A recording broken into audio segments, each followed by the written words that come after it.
Hello, my dear friends. How are you? I'm your friend RJ once again with you with a new session of vocabulary from the Hindu. चलिए शुरू करते हैं आज के इस vocab के session को, जहां पर मैं आपका दोस्त RJ हमेशा आपके लिए कुछ नए नए वर्ड्स लेके आता हूं। और आज हमारे पास में वैसा ही एक वर्ड है, दैट इज हैरबिंगर। अगर हम लोग बात करना चाहे हैरबिंगर को लेके, तो हम लोग इसको रखने की कोशिश करते हैं एक एडजेक्टिव की कैटेगरी में।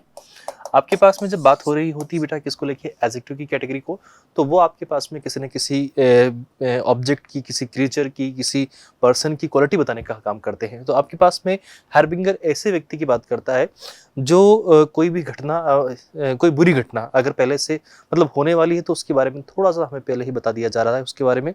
ऐसा होता है ना, अपशकुन जैसा कुछ अपने को देखने को मिल जाता है या फिर उसकी जानकारी हमें मिल जाती है, तो उसको हम लोग बोलते हैं हैरबिंगर। आप लोग कहीं निकल रहे हो कुछ किसी अच्छे काम के लिए, और आपको ऐसे मुरझाए हुए फूल दिखे, और हो सकता है आपका रास्ता बिल्ली काट जाए, ऐसा कुछ बहुत सारे इस तरह की चीज़ें, ऑर्थोडॉक्स चीज़ें लोग मानते हैं। तो उस कंडीशन में अगर हम लोग बोलें तो वो एक तरीका हैरबिंगर होता है, कि अपशकुन टाइप से होता है। ठीक है, तो समथिंग दैट फोर शेडोज मतलब रिफ्लेक्शन देता है फ्यूचर इवेंट, जो फ्यूचर में होने वाला है उसका हमें एक रिफ्लेक्शन देखने को मिल जाए कि अच्छा होगा, बुरा होगा, क्या होगा, जो भी होगा उसका एक रिफ्लेक्शन अगर हमें देखने को मिल जाता है, तो उस कंडीशन में उसको हम लोग बोलते हैं हैरबिंगर। इसके और भी सेंस कन्वे हो सकते हैं। आइए ये देखते हैं कौन कौन से। ओमेन, ओमेन आपके पास में कोई ना कोई भविष्यवाणी होती है, हम लोग उसके लिए बोलते हैं। पोर्टेंट भी ऐसा ही एक वर्ड है। प्रीकर्सर भी आपके पास में हो, ऐसे ही ऑगरी आपके पास में है। फॉरनर, अच्छा ध्यान रखिएगा जिन भी वर्ड्स के पीछे, सॉरी स्टार्टिंग में आपके यहाँ पर फोर वर्ड लगा हुआ है, तो जिन भी वर्ड्स में आगे फोर आपको देखने को मिल जाते हैं, वो वैसे भी अगर आपको पता हो तो फ्यूचर को ही रिप्रेजेंट करने का काम कर रहे होते हैं। ठीक है, आपको याद होता है तो वेदर फोरकास्ट होता है, तो वो इंसिडेंट अभी हुआ नहीं है, होगा, तो फोरकास्ट हम लोग उसके लिए करते हैं, यानी कि जो होने वाला है, फ्यूचर में होने वाला है, उसके लिए हम लोग अभी बता रहे हैं, तो उससे हम लोग बोलते हैं फोरकास्ट। ठीक है, काइंड ऑफ फोरकास्ट हम लोग इसको बोलेंगे। हेराल्ड बोल सकते हैं, मैसेंजर हम लोग बोलेंगे, या फिर काइंड ऑफ अ साइन हम लोग बोल सकते हैं। इसका ऑपोजिट अगर हम लोग देखना चाहें तो वैसे तो इसके कोई ऑपोजिट नहीं होने चाहिए, बट एक सेंस के थ्रू अगर हम लोग देखना चाहें तो पॉसिबल है आपके पास, यानी कि वहां पर कुछ भी नहीं हो रहा है, बस इनएक्टिव होकर आप पड़े हुए हो, तो उस कंडीशन में हम लोग बोल सकते हैं कंसील करना, हाइड करना, कीप करना, विदहोल्ड, रिफ्रेन करना, चीज़ों को रिप्रेस करना। बी क्वाइट, यानी कि आप वहाँ पर शांत हो। वीकेंड से स्टिल हो, आप कुछ नहीं कर रहे हो वहाँ पर, डिनाई, और अगर कुछ हो भी रहा है तो उससे आप डिनाई कर रहे हो। सीक्रेसी आप वहाँ पर मेंटेन कर रहे हो, बॉटल अप कर रहे हो। तो वीकेंड से बस वहाँ बैठ के पी रहे हो, कुछ नहीं कर रहे हो आप, तो हम लोग कह सकते हैं कि वो सारे काम आपके पास में एकदम से ऑपोजिट होंगे। ऑल्दो मैं फिर भी कह रहा हूँ कि हैरबिंगर का एकदम से कोई मतलब इमीडिएट अगर हम लोग देखना चाहें तो एंटोनिम नहीं होगा। सेंस के अकॉर्डिंग हम लोग एंटोनिम्स काउंट कर सकते हैं, जो कि इस तरीके से आपके पास हो सकते हैं बेटा। ठीक है, चलिए बढ़ते हैं अगले वर्ड पे। अगला जो वर्ड है हमारे पास में दैट इज डिसीजिव। डिसीजिव जो वर्ड है आपके पास में, इसको देख के आपको याद आएगा डिसीजन। डिसीजन मतलब कोई निर्णय होता है, कोई फैसला आपका होता है, तो उसी से वर्ड बोलते हैं डिसीजिव। आपके पास कोई चीज़ ऐसी होती है जो निर्णायक होती है, जिसकी वजह से आप वहाँ पर कोई चीज़ को सॉल्व कर सकते हो, या फिर उस इसके कंक्लूजन पे पहुंच सकते हो, तो उसको हम लोग बोलते हैं डिसीजिव। डिसीजिव भी आपके पास में अगर हम लोग देखना चाहें तो एडजेक्टिव की ही कैटेगरी का वर्ड है। Having the ability to make clear decisions quickly, आपके पास में कोई भी डिसीजन होते हैं तो उनको फटाफट से उन पे वर्क करने के लिए अगर हम लोग रेडी हो जाते हैं, तो वो आपके पास में डिसीजिव चीज़ें होती हैं कि हाँ करना नहीं करना, करना है तो हाँ आगे बढ़ो। ठीक है, वो चीज़ आपके पास में डिसीजिव होती है। कंक्लूसिव हम लोग बोल सकते हैं क्योंकि उनका कंक्लूजन हमारे पास में अवेलेबल होते हैं। क्रिटिकल भी हम लोग बोल सकते हैं, क्रूशियल, या फिर डेफिनेटिव, मतलब जो काम फिक्स हो चुके हैं, होने ही हैं। ठीक है, डिटरमाइंड है, फेटफुल है, यानी कि फेट मतलब फ्यूचर, भाग्य में लिखे जा चुके हैं आपके, तो वो काम होंगे ही सही। किसी ने आपके भविष्य में लिख दिया कि हाँ आप ये काम करोगे, आगे जाके इतने बड़े ऑफिसर बनोगे, तो बनोगे भैया, वो आपका काम है। फोर्सफुल मैनर में भी हम लोग कह सकते हैं उसको, इन्फ्लुएंशियल और मोमेंटस हम लोग कह सकते हैं। अच्छा, यहाँ पर जो वर्ड आया ना फोर्सफुल, फोर्सफुल की जब हम लोग बात करने की कोशिश करें, तो आपको जबरदस्ती कोई भी आईपीएस नहीं बना रहा है, कोई भी आपको बैंक ऑफिसर नहीं बना रहा है, बस आप नहीं बन रहे थे, लेकिन आप किस्मत से लड़के वहाँ पर आईपीएस बनते हो, आईएएस बनते हो, या फिर किसी अच्छी पोस्ट पे मतलब ऑफिसर बनने की कोशिश करते हो, किसी अच्छे डिपार्टमेंट में ऑफिसर बनते हो, तो वो आप अपनी किस्मत से लड़के बनते हो वहाँ पर, तो एक तरीके से लड़ रहे हो, तो फोर्सफुल मैनर में ही आप वो काम कर रहे हो। तो in a sense we can say forceful भी आपके पास में यहाँ पर इसका पॉसिबल सिनोनिम हो सकता है। ठीक है, चलिए ऑपोजिट देखना चाहें बेटा, जहाँ पर आपके पास चीज़ें फिक्स नहीं होती हैं, वहाँ पर आपके पास चीज़ें फिक्स थी, लेकिन यहाँ पर आपके पास चीज़ें फिक्स नहीं है, तो इनकंक्लूसिव हम लोग बोलेंगे। इनडेफिनिट बोल सकते हैं, जहाँ पर चीज़ें आपके पास डिसाइडेड नहीं है, जिनको कोई भी डिसाइड नहीं कर पाएगा, तो वो आपके पास में इंडेफिनिट हो जाएंगी, इनसिग्निफिकेंट होंगी, रेजोल्यूट होगी। रेजोल्यूट आपके पास में चीज़ें जो सोल्व हो चुकी होंगी, और ट्राइवल हम लोग बोल सकते हैं, अनइम्पोर्टेंट हम लोग बोल सकते हैं, या फिर वीक हम लोग बोल सकते हैं, क्योंकि उस जगह हमारी वीकनेस ही सामने आएगी। The next word we have here that is speed. आपके पास वर्ड जो है यहाँ पर पीड से बना है और उसका सेकंड फॉर्म है पीड। आपके पास एक कोई काइंड ऑफ एक्शन हम लोग इसको बोलेंगे, और उस सेंस में हम लोग देखें तो ये वर्ब की कैटेगरी का एक वर्ड होता है, जहाँ पर आप चीज़ों को ऐसे कहीं से किसी को कुछ चोरी चोरी चुपके चुपके किसी पर निगाह जमा के बैठे रहते हो, तो उसको हम लोग बोलते हैं झांकना। देखो ये किसी को देख रहे हैं भाई साहब, पता नहीं किसको देख रहे हैं, ठीक है। तो बिकम विजिबल हम लोग बोल सकते हैं, क्रॉप अप हम लोग बोल सकते हैं, एमर्ज करना, ओपन टू व्यू देखने के लिए, पीप आउट हम लोग बोल सकते हैं, पीर आउट हम लोग बोल सकते हैं, और शो पार्शली। देखो यहाँ से इनको पूरा व्यू नहीं दिख रहा होगा, थोड़ा सा ही दिख रहा है, तो वीकेंड से उस कंडीशन में हम लोग बोलेंगे कि पीयर्ड तरीके से देखा जा रहा है, छुप छुप के देखा जा रा है। किसी को आप भी छुप छुप के देखते हो ना, तो वो आप पीयर्ड करते हो उसको, ठीक है, तो वो पियरिंग होती है। उसका अपोजिट हम लोग देखना चाहें, आप वहाँ पर बस देखते हो थोड़ी देर के लिए, इग्नोर कर देते हो कि अपने को नहीं मतलब है, लेकिन आपको देखने में उसको इंटरेस्ट आ रहा है, तो वीकेंड से वहाँ पर आप पियरिंग कर रहे हो, लेकिन वो चीज़ इतनी इंपॉर्टेंट नहीं है, इतनी सिग्निफिकेंट नहीं है, तो वो आपके पास में ऐसी चीज़ होगी जिसको आप इजीली इग्नोर कर सकते हो, ग्लैंस कर सकते हो, बस एक झलक देखा और छोड़ो, तो दैट इज इग्नोर्ड, नेग्लेक्टेड, ये आपके पास में। अगर हम लोग पीरियड का ही पीरियड मतलब आप उसको छुप छुप के देख रहे हो तो आपके लिए इंपॉर्टेंट होगी, तो हम लोग यहाँ एक सेंस में इंपॉर्टेंट वर्ड को भी रख सकते हैं इसके सिनोनिम में, और ऑपोजिट में उसी सेंस में हम लोग जब देखेंगे तो आपके पास जो चीज़ इनसिग्निफिकेंट होगी या फिर अनइम्पोर्टेंट होगी उसको भी हम लोग यहाँ पर रख सकते हैं, ठीक है बेटा। चलिए next word we have here that is gallops. वापस बोलेंगे हम लोग गैलोप्स। जितने भी ब्रिटिश आपके पास में डिक्शनरी होती हैं उनमें गैलोप्स वर्ड काफ़ी देखने को मिल जाता है। इसका मतलब होता है दौड़ना। अब आपके पास में घोड़े वगैरह कुछ होता है तो उसके साथ में दौड़ने की बात होती है या उसको राइड करने की बात होती है, तो दौड़ता हुआ आपके पास में। यूज्ड अबाउट अ हॉर्स और a rider to go at the fastest speed, जहाँ पर बहुत तेज़ गति से जितना वो जा सकता है उतनी गति से वो जाता है, तो उसको हम लोग बोलते हैं गैलोप्स। एम्बल, एम्बल का मतलब भी जाना ही होता है, ठीक है। डैश करना, लॉप करना, ट्रोट करना, कैंटर करना, कैंटर सेंटर नहीं है ये, ठीक है। फ्लाई करना, डार्ट करना, डार्ट मतलब जैसे हम लोग कहीं पे वो होते हैं ना डार्ट ऐसे फेंकने वाले, तो वो स्पीड से जाते हैं, तो वो भी आपके पास में डार्ट यहाँ पर स्पीड की ही बात करेगा बेटा, ठीक है। हरी, स्ट्राइड, स्ट्राइड भी एक तरीके से जाना ही होता है, किसी डायरेक्शन में तेज गति से जाना, दैट इज स्ट्राइड। और करियर हम लोग वहाँ पर बोल सकते हैं। दीज आर द वर्ड्स जिनको हम लोग सिनोनिम में काउंट करने वाले हैं। और इसी के ऑपोजिट हम लोग देखना चाहें जहाँ पर बहुत आराम आराम से जाएंगे, धीरे धीरे से, फेस होल्ड रुक रुक के, स्टे कर करके, या फिर धीरे धीरे चल चल के ऐसे कर करके जाएंगे, तो दैट इज हम लोग कह सकते हैं कि वो आपके पास में गैलोप्स के एकदम से ऑपोजिट होंगे। और गैलोप्स आपके पास किसी एक्टिविटी को दिखा रहा है, वीकेंड से आपके पास में ये वर्ब की कैटेगरी का वर्ड होगा।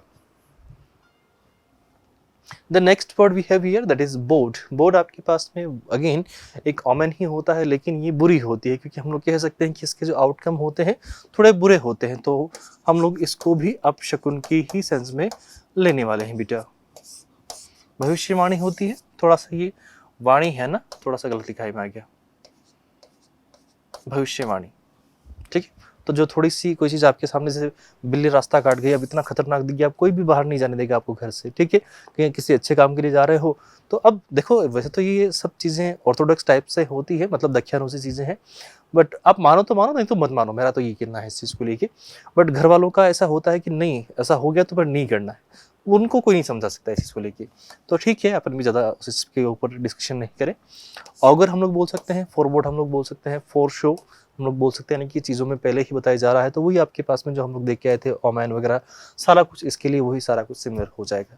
अपोजिट जहाँ पर आपके पास में चीज़ें एंटी नोड होगी, नोड होंगी, मिडिल होगी, या फिर एंडिंग की होगी, बिगिनिंग की होगी, अनडोक होगी, या फिर उनमें ब्रेक आपको देखने को मिल जाएगा। ये सब आपके पास में एग्जैक्ट नहीं है। मैंने आपसे तब भी कहा था कि जो आपके पास में भविष्यवाणी की जब बात होती है बेटा, तो वो आपके पास में उसके एंटोनिम्स नहीं होने चाहिए। ये जो आपके पास में आ रहे हैं ना, ये सिर्फ एक सेंस के अकॉर्डिंग हम लोग देख पा रहे हैं, एग्जैक्ट कोई सा भी नहीं है।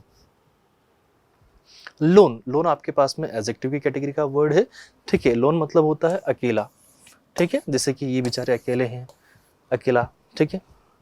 लोनली, लोनली, सोल, सॉलिटरी हम लोग बोल सकते हैं। अबेंडेंड जिसको छोड़ दिया गया है, अलोन हम लोग बोल सकते हैं। डेजर्टेड जिसको अलग कर दिया गया है। जिसको रेगिस्तान में छोड़ दिया गया तो अकेला ही हो जाएगा ना वहाँ पे वो। फोर सेकंड हम लोग बोल सकते हैं, आइसोलेटेड हम लोग बोल सकते हैं, लोनसम या फिर वन हम लोग उसको बोलेंगे। ऑपोजिट देखना चाहे जिसके पास सब होंगे तो टुगेदर हम लोग बोल सकते हैं, अकम्पनीड जिसको किसी का साथ मिला हुआ होगा, अलोंग होंगे किसी के साथ होंगे तो वीकेंड से आपके पास में वो एकदम से ऑपोजिट होंगी। The next word that is enshrined, किस चीज़ को हम लोग वहाँ पर प्रतिस्थापित कर देते हैं या फिर जमा देते हैं कि अब से यहाँ पर से मतलब एक तरीके से क्या बोलते हैं उसको, स्थापना करना, ठीक है। तो किसी चीज़ की हम लोग वहाँ पर स्थापना कर देते हैं। मूर्ति भी हो सकती है, कोई और चीज़ भी हो सकती है, कोई पेंटिंग भी हो सकती है, कोई स्कल्पचर भी हो सकता है, कुछ भी हो सकता है वहाँ पर। किस चीज़ को आप प्लेस कर रहे हो, रिवर्ड और प्रीशियस ऑब्जेक्ट होता है वो, अब किसी भी सेंस में हो सकता है, भगवान के सेंस में भी हो सकता है या फिर कोई लोगों के सामने ऐसे प्रेजेंटेशन के सेंस में भी हो सकता है। इन एन एप्रोप्रिएट रिसेप्टेकल, आपके पास में उस चीज़ को बहुत तरीके से सेरेमनी के साथ में वहाँ पर रखा जाता है, तो उसको आप एक तरीके से चेरिश कर रहे हो, प्रिजर्व कर रहे हो, एफोथियोसाइज वहाँ पर कर रहे हो, डेडिकेट कर रहे हो, एक्सॉल्ट कर रहे हो, आइडलाइज कर रहे हो। आइडलाइज मतलब आइडल वहाँ पर बिठा रहे हो, उसकी मूर्ति बिठा रहे हो, साइन रख रहे हो, ट्रेजर कर रहे हो। कॉन्सेक्रेट आप वहाँ पर कर रहे हो, रेवर कर रहे हो, उसको ब्लेस कर रहे हो, एम्ब्लेम कर रहे हो, हेलो कर रहे हो या फिर सैंक्टिफाई। सैंक्टिफाई आपके पास में मंदिरों के सेंस में यूज़ होता है, जहाँ पर आप भगवान की या किसी की भी आप वहाँ पर मूर्ति स्थापित करते हो तो उसे हम लोग बोलते हैं सैंक्टिफाई करना। ऑपोजिट, आपको कोई मतलब नहीं उससे, आप उसका सीधा क्या कर रहे हो, बहिष्कार कर रहे हो, तो आप उसको कंडेम करोगे, डिसेक्रेट करोगे वहाँ पर उसको। वहाँ पर हम लोग वहाँ पर क्या कर रहे थे, कंसेक्रेट कर रहे थे, यहाँ पर हम लोग उसको डिसेक्रेट कर रहे हैं, डिफाइल करना। और अगर आपने उसको कंडेम किया है तो वी कैन इजीली से कि आप उसको डिसरिस्पेक्ट भी कर रहे हो। और आप जब उस पर्टिकुलर मूर्ति को स्थापित किया जा रहा था, उसकी सेरेमनी में आप भाग ले रहे थे, तो आप उसको क्या कर रहे थे, सपोर्ट कर रहे थे। तो हम लोग बोल सकते हैं कि आपने उसको एक्चुअली में क्या किया है, रेस्पेक्ट किया है। वी कैन ऑल्सो से आपने उसको एक सेंस में एग्री भी किया है, अपना कंसेंट दिया है, या फिर आपने वहाँ पर चीज़ों में सपोर्ट भी किया है, ठीक है। तो वो आपके पास में एकदम से, आप इस साइड पे देखेंगे तो आपके पास सारे सिमिलर रखे हुए हैं, और इस साइड पे आपके पास वो वर्ड है जो अपोजिट का काम करने वाले हैं, एंटोनिम्स का काम करने वाले हैं। किसी काम को करने के लिए हमसे बोला जा रहा है वीकेंड से, आपके पास में वर्ब के कैटेगरी का ये एक वर्ड हो जाएगा, ठीक है। अब आपके पास में एक छोटी सी स्टोरी है, प्लीज़ इसको कोशिश करिए कि आप लोग देख पाओ। मैं उसके बाद मैं खुद तो बताऊंगा इसी, तब तक मैं पानी पी लेता हूँ। आप लोग प्लीज़ कोशिश करें कि इसको सही से देख पाएँ। इसमें वही सारे वर्ड्स यूज़ किए हैं मैंने जो आज हम लोग देख रहे थे। कुछ नए भी हो सकते हैं तो आपको एक्स्ट्रा बोनस भी मिल जाएंगे, ठीक है।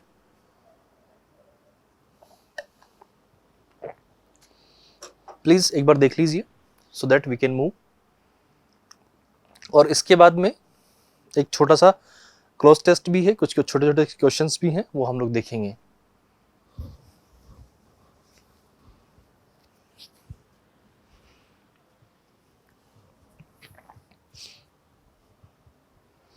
हो गया बेटा, चलिए आइए शुरू करते हैं हम लोग इस छोटे से स्टोरी को। वंस अपॉन ए टाइम, एक बार की बात है, इन अ लैंड फार अवे, एक कोई जगह थी वहाँ पर, मतलब बहुत दूर की बात है ये। देयर लिव्ड, अब देखो यहाँ पर सेकंड फॉर्म ऑफ वर्ब है तो वीकेंड से आप इजीली पता लगा लोगे पास्ट में होगा। किसी में भी आपके पास में ईडी अगर आपको देखने को मिल जाए तो वो काम हो चुका है। किसी वर्ब में आपको en लगा हुआ दिखे तो दैट मीन्स वो काम हो चुका है, पहले की बात हो रही है। तो किसी भी वर्ब में आपको ऐसा होता हुआ दिखे तो वो या तो सेकंड फॉर्म बनाते हैं या थर्ड फॉर्म बनाते हैं, ठीक है। तो ईडी लिखा हुआ दिखे आपको या en लिखा हुआ दिखे, दैट मीन्स वो चीज़ हो चुकी है। तो अ लोन हार्बिंगर, कोई एक ऐसा व्यक्ति था तो जो कि क्या करता था, चीज़ों को पहले ही बता देता था कि आगे क्या होने वाला है, या उस चीज़ पे निगाह रखता था वो, उसको हम लोग बोलते हैं हार्बिंगर। हमने पढ़ा ना ऐसा वर्ड, ठीक है। नेम्ड लूना, और उसका नाम क्या था, लूना। तो उसने अपना एक प्रोफेशन बना दिया, kind of a profession. Luna was a decisive little creature. Decisive मतलब जो हमेशा चीज़ों को के कंक्लूजन निकालते थे, चीज़ों में हमेशा अवेयर रहते थे, चीज़ों में हम लोग कह सकते हैं अटेंटिव रहते थे, इस टाइप का एक क्रीचर था, ठीक है। Always sure of her path, और जिसको हमेशा अपने रास्ते का पता होता था कि मुझे आगे क्या करना है, लाइफ में मुझे कहाँ जाना है, हर चीज़ का उसको पता होता था। एंड डिटरमाइंड, हर चीज़ को पहले से ही डिटरमाइन कर लेते थे वो, टू मेक अ डिफरेंस, कि मुझे इनमें क्या क्या डिफरेंसेस रखने हैं, मुझे इस साइड जाना है कि नहीं जाना है, इस साइड जाना है तो क्यों जाना है, हर चीज़ का उसको पता था, हर चीज़ उसके लिए डिटरमाइंड हुआ करती थी, ठीक है। One day as she peered into the horizon, मतलब जो वो जहाँ बैठी हुई थी वहाँ से एक होराइजन पे उसने जब देखा, तो यहाँ पर peer का मतलब देखना होता है, झांकना हम लोग यहाँ पर नहीं लेंगे, उसने देखा हम लोग यहाँ पर बोलेंगे। लूना नोटिस्ड, लूना ने क्या किया, नोटिस किया a dark cloud looming over the peaceful meadow. Meadow एक जो घास वगैरह होती, ग्रास होती है, उसके जो मैदान होते हैं उसको बोलते हैं मेडो। वेयर शी लिव्ड, जहाँ वो रहती थी। सेंसिंग डेंजर, और उसको जैसे ही वो तूफान वगैरह आता हुआ दिखा, क्योंकि नॉर्मल सी बात है कि वहाँ पर आपको ऐसे डार्क क्लाउड दिखेंगे तो आपको लगेगा कि तूफान वगैरह आ रहा होगा या फिर कुछ डेंजर आ रहा है, कुछ खतरा आ रहा है वहाँ पर। सेंसिंग डेंजर, और उसको लगा कि खतरा आ रहा है। लूना गैलोप टू, फटाफट से दौड़ी, जितनी तेज गति से वो दौड़ सकती थी, ठीक है। अक्रॉस, उस पार, द मेडो, मेडो के आगे की ओर बात कर रहे हैं वो, उसको पार करके निकल गया, उसको क्या कर लिया, उसने क्रॉस कर लिया, ठीक है। Warning all the other animals, और सभी जितने भी एनिमल्स वहां पर रहते थे उन सभी को उसने वार्निंग दे दी कि हाँ ऐसा होगा भैया, तुम लोग बच के रहना। ऑफ द इम्पेंडिंग स्टॉर्म, जो वहां पर आने वाला जो पॉसिबल जो खतरा था, जो आंधी तूफान वहां पर आने वाले थे, स्टॉर्म मतलब तूफान की बात हो रही है, तो आंधी तूफान जो आने वाला था वहां पर, तो उससे बचने के लिए उसने पहले ही वार्न कर दिया सबको कि हाँ आप लोग प्लीज ध्यान रखो। हर ब्रेव एक्शंस, और उससे सब बच गए। तो फिर क्या हुआ, her brave actions were seen as a sign of hope by the other creatures, और सबको उसका ये जो बिहेवियर था एक तरीके से होप लगा कि हाँ कोई तो है जो हमारे लिए सोचता है, हमारी चिंता करता है। तो उनको सबको लगा कि हाँ यही हमारे मसीहा हैं, ठीक है। Bye the other creatures they enshrined, और उन्होंने उसको स्थापित कर दिया, या फिर उसको एक तरीके से हम लोग कह सकते हैं प्लेस कर दिया, लूनाज नेम, किसको, लूना के नेम को, इन देयर हार्ट्स, अपने दिलों में बसा लिया, उसको बिठा दिया। अब यहाँ पर स्थापना करना नहीं बोलेंगे, दिलों में बिठा लेने की बात हो रही है। ग्रेटफुल, और वो थैंकफुल रहे उसके लिए हमेशा, for her bravery and quick thinking, कि वो कितनी बहादुर है और उसकी जो थिंकिंग है बहुत ज़्यादा क्विक है, उसके जो डिसीजन है बहुत सही है।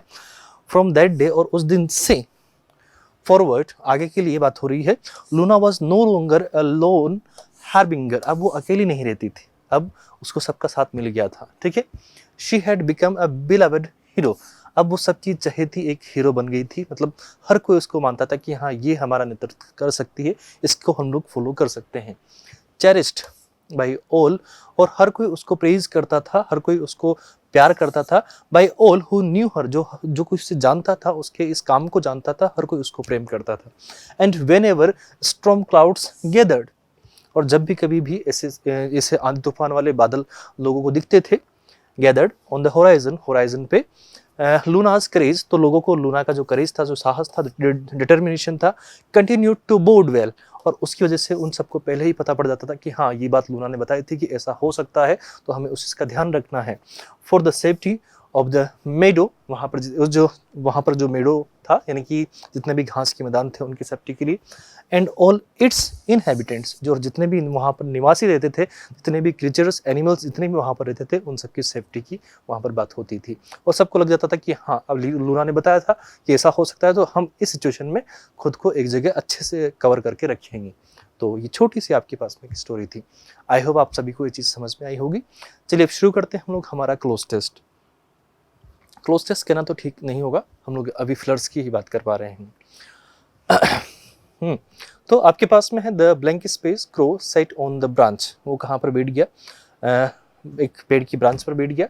सर्वेइंग द लैंडस्केप बिलो, और जितना भी नीचे उसको व्यू दिख रहा था उसको सर्वे कर रहा था। तो क्या देख कर रहा था वो, वहाँ पर चीज़ों को देख रहा था बेटा। तो वी कैन से पीरियड, वहाँ पर आप देखने के सेंस में या फिर सर्वे करने के सेंस में अगर हम लोग बोलेंगे तो रिसीव तो नहीं बोल सकते, गैलप्स भी नहीं बोल सकते, और एनश्राइंड भी नहीं बोल सकते, ठीक है बेटा, क्योंकि एनश्राइंड हम लोग लगा सकते थे, लेकिन यहाँ पर ऑलरेडी सेट की बात आ रही है, तो इसलिए ये ऑप्शन भी इजीली एलिमिनेट हो सकता है आपके पास से। The old lighthouse stood blank space on the cliff, guiding ships safely to shore. Shore मतलब समुद्र का किनारा होता है, ठीक है। अब अगर हम लोग देखने की कोशिश करें तो ओल्ड लाइट हाउस स्टूड, कैसे खड़ा हुआ था वो, अकेले खड़ा हुआ था, कोई नहीं था वहाँ पर। हैरबिंगर हम लोग नहीं लगा सकते थे, बोर्ड का सेंस नहीं बनता, और एनस्कॉन्ड भी हम लोग यहाँ पर लगाने की सोचे तो मुझे नहीं लगता इस किसका, ठीक है। अच्छा हाँ, आप लोग के लिए छोटा सा काम तो मैं छोड़े जा रहा हूँ, ये इस वर्ड का मीनिंग आप लोग को कमेंट में मुझे बताना रहेगा। इसका मीनिंग बेटा आप लोग को कमेंट करना है, मैंने सब कुछ बता दिया आप लोगों को, इसका मीनिंग आप लोग को कमेंट करना है, ठीक है। उसका मीनिंग क्या होगा ये आपका काम है, प्लीज डू दैट ये छोटा सा काम तो कर दिया करो, ज़्यादा बड़े काम अब नहीं बताऊंगा तुम लोगों को, तुम लोग करते ही नहीं हो, ठीक है। As the sun began to set the horse blank space across the field, उसने पार कर लिया तो नॉर्मल सी बात है, चला होगा, दौड़ा होगा वो, kicking up dust and in its wake, तो क्या होगा यहाँ पर, गैलप्ड हम लोग बोलेंगे, हमने अभी ये वर्ड देखा था। हार्बिंगर नहीं बोलेंगे, डिसीव नहीं बोलेंगे, पीरियड भी नहीं बोलेंगे, ठीक है।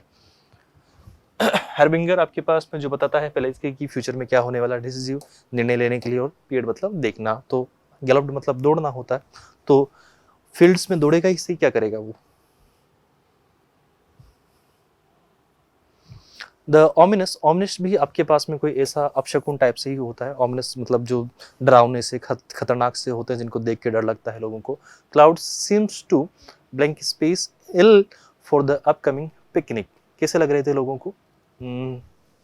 अब नॉर्मल सी बात है, ऑमिनस थे तो वीकेंड से हार्बिंगर का सेंस ज़्यादा अच्छा होगा, तो डिसीव नहीं हम लोग बोलेंगे, पीरियड नहीं बोलेंगे, एनश्राइंड हम लोग वहाँ पर नहीं बोलेंगे। अच्छा, श्राइन जो वर्ड होता है ना बेटा, हम लोग मोस्टली इस वर्ड को जब देखें तो टेम्पल के सेंस में भी यूज करते हैं, तो टेम्पल में क्या होती है, मूर्ति, ठीक है, तो मूर्ति की क्या हो रखी होती है, स्थापना हो रखी होती है, आप लोग इससे भी इस वर्ड को याद रख सकते हो।